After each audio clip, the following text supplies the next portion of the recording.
All right, here's a quick review of the Bees and Things Carpenter bee trap. Well, these, I feel like some don't get in. But here we go. So if you look underneath, it gets carpenter bees, it gets other bees, but sometimes they're still kind of alive. So what I end up doing is shaking this for a while. And let me switch hands here. I basically just shake for a while until they stop squirming. Yeah. These ones basically have been dead for a while. Oh, one's coming out the top again. He's trying to climb out.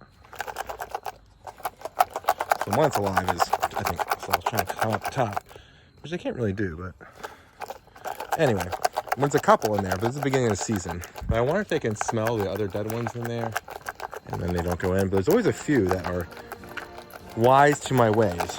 So let's see if I can do this. All right, I open then this door, trap door, drop it out here, and they're still kind of alive, and then I'll give a little smash, smash, smashy smash. There we go. Oh, they're still coming alive.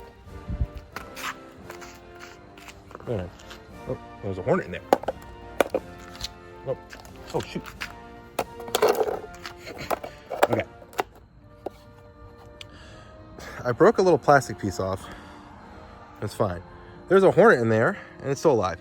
So I'm not gonna worry about shaking that. I don't wanna let it die in there. So yeah, and I just hang it up here. I was getting issues.